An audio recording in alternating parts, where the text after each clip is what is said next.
কান্দাহার থেকে এসেছে, আমাদের এই অঞ্চলের ধর্মের উপরে আঘাত করেছে। পরবর্তীকালে ব্রিটিশরা এসেছে, ভারতবর্ষে ডিভাইড এন্ড রুল করেছে।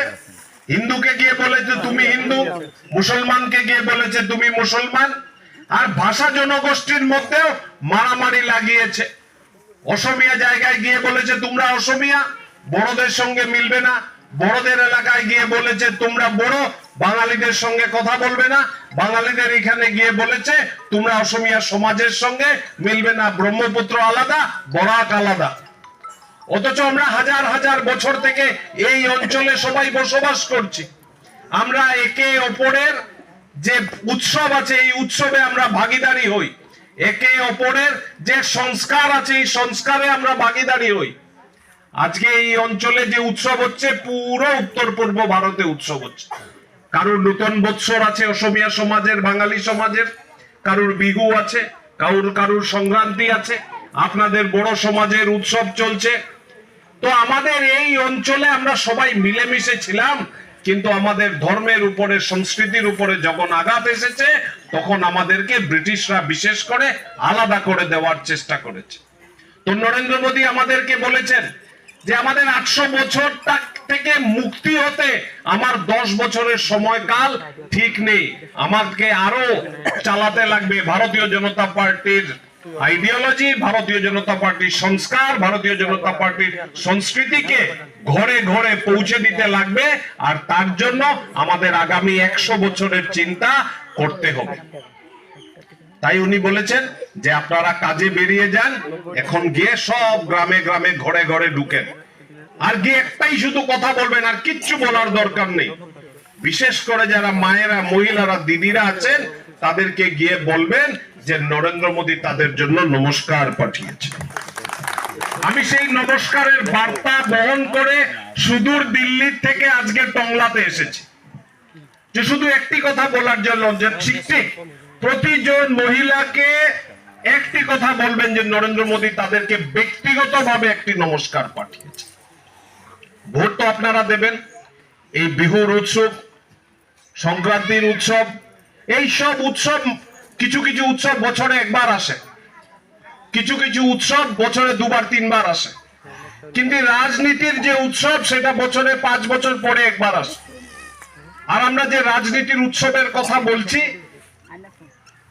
দেশ এবং রাজ্যে আমরা সরকার বানাই, এই 5 বছর পরে পরে আমরা দেশের প্রধানমন্ত্রী, দেশ কোন দল দেশ চালাবে, আর প্রদেশে কে মুখ্যমন্ত্রী হবে, আর কোন দল প্রদেশ সরকার চালাবে, তার নির্ণয় আমাদের করতে হয়। আর আপনাদের এই মহামূল্যবান যে ভোট আছে, এই যে মহামূল্যবান ভোট আপনারা দেবেন আগামী 26 তারিখ, এইগুলো দেওয়ার আগে আপনাদের মনে মনে প্রশ্ন আসবে যে কেন আমি নরেন্দ্র মোদীজিকে ভোট দেব। নরেন্দ্র মোদীজিকে এই কারণে ভোট দেবেন যে কারণে বিগত 10 বছরের ভারতবর্ষের বিভিন্ন প্রদেশে মানুষ মোদীজি যে বলেছে তা করে দেখিয়েছেন।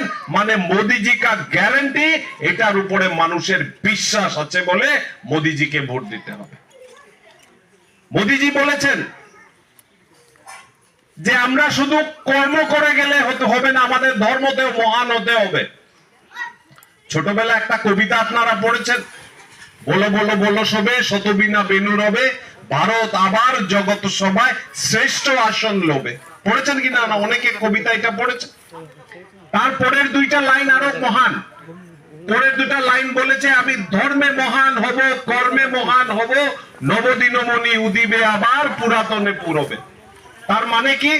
যে আমার পুরাতন সংস্কৃতির আধার করে যে আমি আগামী দিনের দেশ গঠন করব, যে দেশ ধর্মেতে মহান হবে, যে দেশ কর্মতে মহান হবে।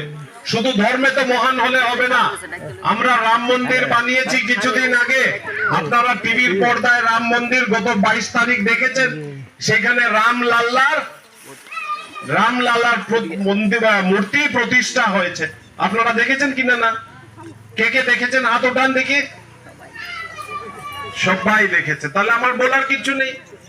এই রাম মন্দির, এরকম একটা মন্দির 527 বছর আগে একজন আক্রান্তা বাইরের থেকে এসে সেই মন্দিরটাকে ধ্বংস করে দিয়েছিল, আমাদের ধর্মের উপরে আঘাত হয়ে গেছে। 25টা পিঁড়ি পার হয়ে গেছে। আপনার এক একজনের বাবার বাবার বাবার বাবার বাবার বাবার 25টা বাবা আপনাদের পার হয়ে গেছে, তারা কেউ রাম মন্দির নির্মাণ পুনর্নির্মাণ দেখতে পারেনি। মনে মনে সবার আশা ছিল যে অযোধ্যায় রাম মন্দির পুনর্নির্মাণ হবে, কিন্তু এই 527 বছরে 25 প্রজন্ম পার হয়ে যাওয়ার পরে আপনাদের সৌভাগ্য হয়েছে, আপনারা টিভির পর্দায় নিজের চোখে রাম মন্দিরের আপনারা উদ্ঘাটন দেখেছেন। আর আপনারা নিশ্চয়ই ভাগ্যবান যে এই জীবনে একবার তো কমসে কম অযোধ্যা যাবেন আর রাম মন্দিরে রামলাল্লার দর্শন করে আসবেন। নরেন্দ্র মোদীজি ইতিহাস গঠন করেছে 527 বছর পরে, আর 150 বছর কোর্টে কেস চলেছিল।